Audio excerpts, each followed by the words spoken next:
Let's start tonight with Assemblywoman Dawn Fantasia, who attended the state's briefing this morning. Assemblywoman, thanks for being with us. And what did you learn from this gathering today? Well, I wish I could say that we learned, lots of critical information, but unfortunately, we walked out with more questions than answers. What we do know for a fact is that that directive that, there's no credible or known threat is definitely misleading. There is not enough known about the drones from our state officials and from our state Office of Homeland Security and Preparedness. Um, we also learn that state authorities are shackled to some degree. Oftentimes, we've been talking about what it would take to capture one, to ground one of these drones. And we learned today, under no uncertain circumstances, that that is strictly an action that would have to be taken by the federal government. So, our New Jersey State Police, led by Colonel Patrick Callahan, he led the briefing today, and what he knew also was shockingly similar to what we knew. Very little, unfortunately. So the federal The government one is, piece, if I may, Assemblywoman, the federal government is saying this is for us to take care of, but then they're not taking care of it. And we're all getting questions. Locals are asking local officials like you, what's going on? And everybody's shrugging. So there is a lot of frustration, I would imagine, among state lawmakers at this point.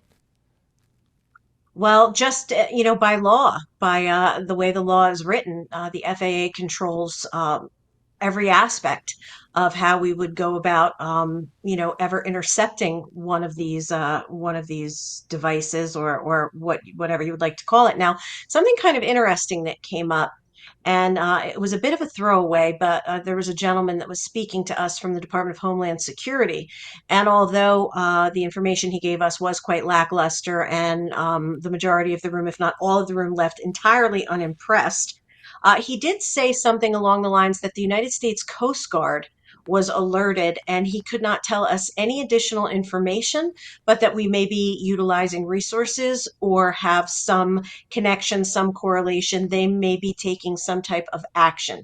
And he said it very briefly, almost as a throwaway, but said he could not share more information with us. So that was a probably the most valuable tidbit of information that we heard. But I mean, really, at the end of the day, it was a painful briefing.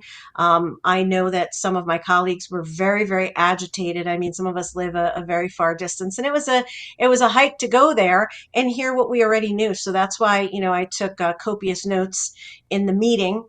I did say last night that I would share any and all information, and the very first words out of the colonel's mouth this evening, or this afternoon rather, when we went, were that it was unclassified what he was sharing with us. So we were free to share anything and everything that was shared with us. So, that's why I shared it with the public and some different news outlets, because I'm finding that, the more we shroud ourselves in secrecy, the more people grow mistrustful, and they have every right to feel that way.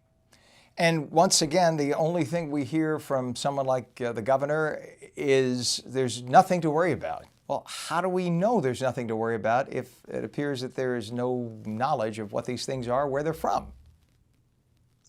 That is the million-dollar question. Let's call it for what it is. It's asinine. I was honestly appalled that the governor did not take time out of his schedule, based upon the frenzied state right now, to even bother to come and participate in this with the legislative body. We had a nice showing today. We had probably, at the last minute, we were given, what, not 24 hours notice to come, and we had about 40 to 50 legislators there from both sides of the aisle. And, both sides were fired up. Both sides were asking questions and demanding answers. And I think it was a real slap in the face to the people of New Jersey and all of the legislators that the governor did not make time for us today. I think that's outrageous. Assemblywoman, what are your thoughts on Congressman Jeff Van Drew's statement that this could be another country that's involved, maybe Iran of all things? Well, I found that very interesting. Actually, it was on my drive home that I actually listened to that, being broadcast. And if that is valid information, let me put it this way. Certainly what he shared does not conflict with anything that was shared with us. So if that really was the answer to what is happening, it actually doesn't conflict with any information that we've been given, and it actually could match. I mean, there have been multiple reports, and not just from a random citizen where authorities may question, oh, maybe they thought it was a Cessna or they thought it was this or that, because that was another line of hooey that we were given today, that we don't understand sometimes, the public, what a drone is compared to an airplane. Well, we actually had, law enforcement officers that were reporting this and calling it in, and these were drones coming off the water, coming along the shoreline. And I thought that that was really an interesting take. And we heard about that today prior to Congressman Van Drew sharing the information that he had, that the origin may be coming from right off the coast. So those two pieces of information, they really do work together. Not to mention, we understand that there was a Chinese national who was arrested in California, in Sausalito, apparently for flying a drone over a U.S. military installation and then trying to get out of the country. So you have to scratch your head and wonder. I brought this up last night, and I won't say who, but somebody whom we had on last night kind of said, you're getting carried away now talking about Chinese nationals being involved. But then the arrest was announced. This man was arrested for flying a drone over a military installation in the United States. So who's asleep at the switch is the question. Well, we got some information, because last night one of the clarifications that I thought was very important to get, and that Laura and you were discussing last night, who were the agencies involved, right? I believe Laura said, who's the adult in the room? Who's in charge? So what we did find out today, that the agencies involved, first is the FBI, and they're designated as the lead agency at present for everything that's happening with this. The New Jersey State Police coordinate with the FBI, and they're more as an ancillary support to the FBI. The Office of Homeland Security and Preparedness in New Jersey, they're actually providing training and situational awareness. And then in walks the U.S. Coast Guard. And again, that was one of the first times that that was mentioned. And again, quite curiously, that would follow suit. So if we're talking the Coast Guard, if we're talking about the reports of drones coming off the water from law enforcement officials in Monmouth County, and now we have what Congressman Jeff Van Drew discussed, I would not rule it out at this point. Yeah, but then the question is, FBI deals with domestic issues, not necessarily international. So, well, but you said Homeland Security is involved, but this is New Jersey's Homeland Security, right? Not the federal Homeland Security.